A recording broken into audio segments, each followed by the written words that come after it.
Hi, welcome back to my YouTube channel. First of all, thanks very much to everybody who's subscribing and watching the series. I'm getting a lot of positive feedback, and it really makes it feel worthwhile. We keep trying to raise the bar, obviously, on the production level of the videos to make them more interesting for you. And the comments are very welcome and a lot of fun to read. I'm sorry I don't get into reading them back and answering them immediately, but I try my best to at least view them all and give. He designed the BMW X5 and picks apart the new 4 Series. Comments back on the ones that probably raised the most interest. As I've been reading the remarks and comments, I've been seeing that there's a lot of interest in me taking particular cars out of the lineup. But I want to start with the today with the BMW 4 Series, the latest one, which is the G22. If we look at it from the side view, I have to say that I really do like it for certain reasons, and I really dislike it for a few other reasons. I have to say that it doesn't really come across to me as an honest interpretation of a BMW as we expect it, as a BMW would expect it. And it's obviously a BMW. Under the skin, it's a magnificent car. At the same time, when you're looking at a car from the side view, I see a lot of cues, design language cues, that have been sort of eliminated for whatever reason to give a new look to the BMW, and that's been happening slowly over the last few generations. The design cues that they've established or are looking to establish look a little bit more in common with other cars on the market today. So it seems that the 4 Series has lost a little bit of those factors that make it uniquely BMW. That item I just circled there is what we call the C-pillar. Now that C-pillar on a BMW for the longest time has been very consistent in the way they've treated it. There's a feature there that it was developed by a designer called Hofmeister, and they call it the Hofmeister knick, or the kink. And so that kink has been very special. If you look at a previous BMW, you'll see immediately what I'm talking about. But the way they've angled that now has, again, not bad the way they've done it. It's just lost that personality, that trait that really made it identifiable as a BMW. And so by angling it a bit further back that way without having that return on it, it is suddenly becoming a little bit more like other cars do it. I wouldn't call it generic, but it is more normal than what we would expect to see on a BMW. And then in the past, that line there has been very distinct on most BMWs throughout the last generations, and by going away from it, you can see what they've now done is they've sort of unconnected that line and softened it, taking off that little crease that they had that gave it a... Okay, that's cool. I like the top BMW more though, but go on. A lot of tension, and it's almost became something that has sort of blisters in the front, blisters in the back, which has been done and is being done by many companies. So that losing of that feature is de-BMWing the vehicle quite a bit. They have done it nicely. The surfacing is absolutely beautiful, as on all BMWs when they do treat complex surfaces. But then again, you can see that they've kind of moved it down into that area there, and that area there is done on many other cars. So leaving something behind that was very traditional in a good way, very positive, very understanding, very identifiable element, they've sort of normalized their own car with that. I've seen this done many times in the industry. Especially if you look at this area here, it's becoming very normal to see a little feature of an air vent coming out of the wheel well, the front wheel well. And you can argue, okay, they've tried to do it in a way that kind of aligns with the A-pillar, but again, it doesn't really align with the A-pillar. If I took and extended or extrapolated that line, it's going there. The A-pillar is way out of alignment, or that line is way out of alignment. You can see on the side that they have constructed this feature here to have a bit of alignment in through the bumper line there. It's a strong line on the side, not so strong obviously on the bumper because it's just a cut line, but they have held that together pretty well. The car in proportions itself holds together very well. It's got a very balanced feel to it. The wheels feel like they're in a very correct space. It looks like a modern BMW. We're moving away from the older BMW N series, the look of them, to a new modern shape. On the overall side view of the vehicle, BMWs typically don't have a long overhang. They tend to keep it very short in the front, a bit longer in the rear. So in that sense, it holds true to the values that BMW have. All in all, I think from the side view, although it's very dynamic, very pretty car, very attractive, it's also obviously a little bit longer, a little bit wider, and slightly higher than the outgoing model.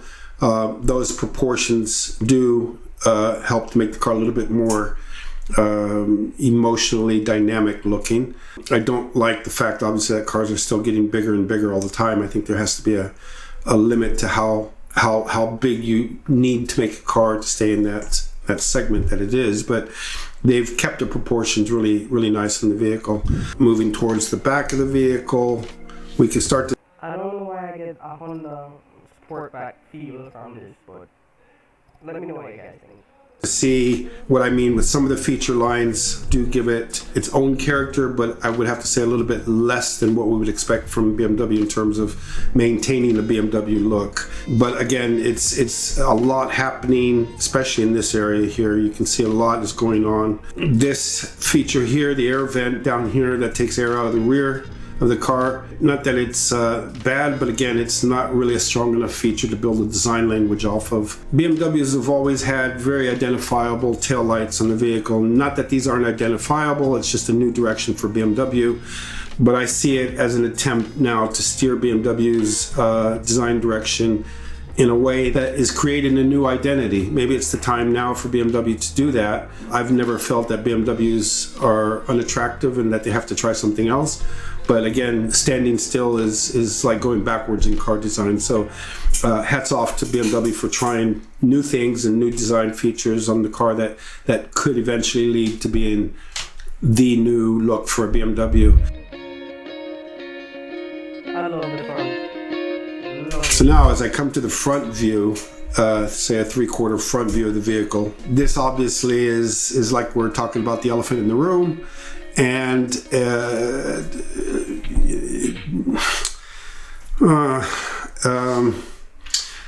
yeah, this is a tough one. I mean, I'll be the last guy to say stay with the language you have and don't ever try to change it. Everything has to modernize itself in a certain way. Now I understand looking at this view, first of all, the headlights, I love them. I think they're very modern looking. There's a bit of sinisterness in them, and the fact that they're a little bit tucked in, you know, and they give them a little bit of that slanted sort of like I'm going to get you look, so move out of the way or I'm coming through. It's a nice feature. The headlights look very unique in the sense that the light signature, the down the road look, when you're actually looking at this vehicle coming at you, you'll know it's a BMW. I don't really like the intakes below the headlights. I think it's a little bit confusing what's actually going on down there.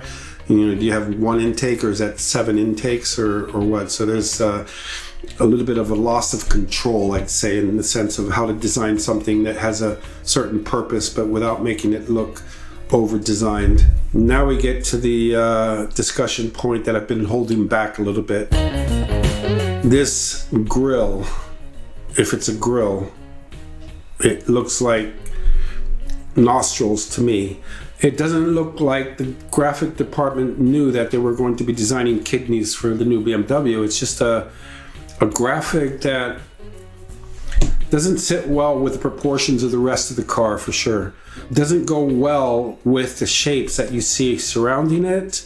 I can understand, you know, trying to make a statement, but there's a certain sense of refinement that you have to bring in when you do something like this.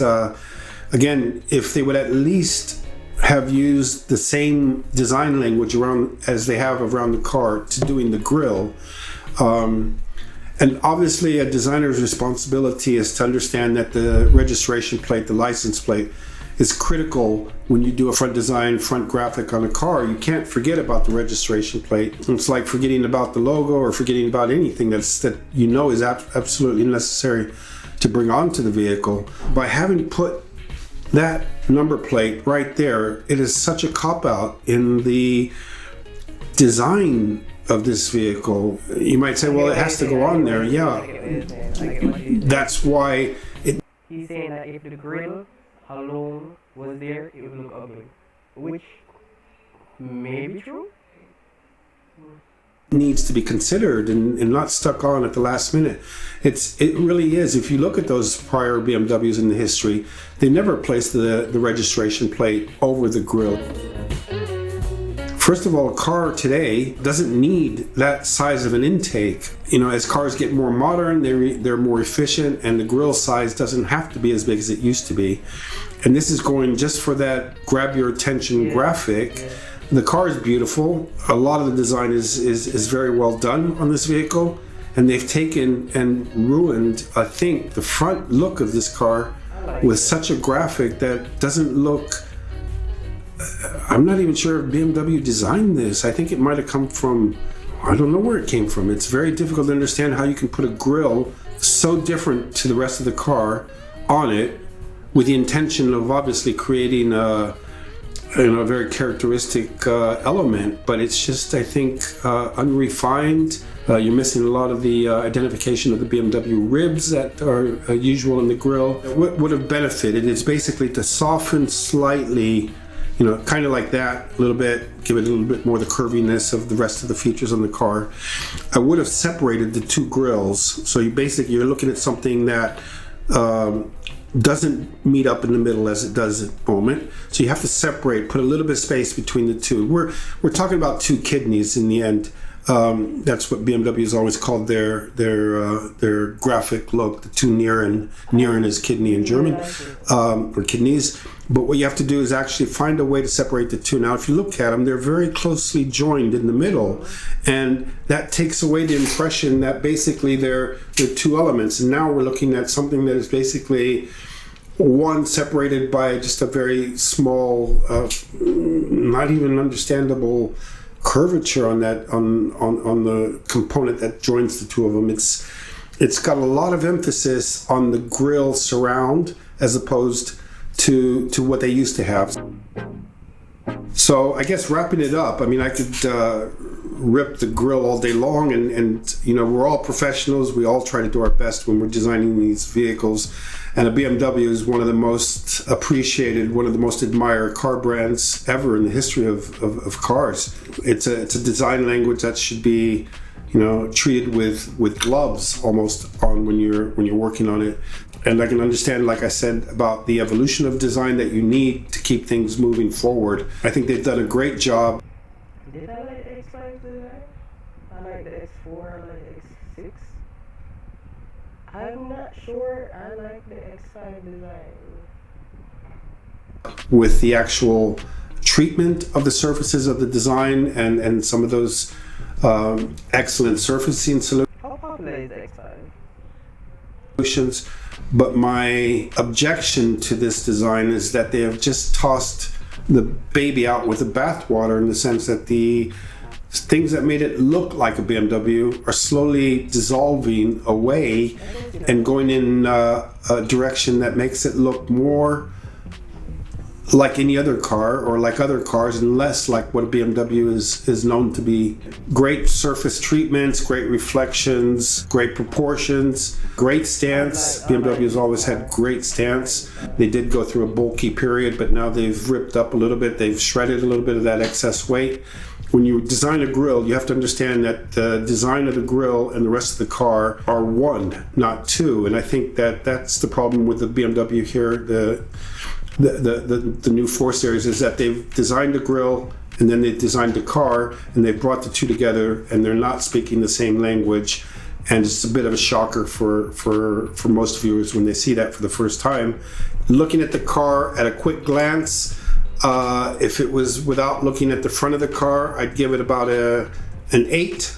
I think it's done very well, surfaced very well, but as soon as I see that front end, immediately it's got to go down a few notches, because it's one of those good from far from good approaches. So I'd have to bring it down probably to nothing higher than a 6 for this car, simply because it just disappoints me when I look at it at the front.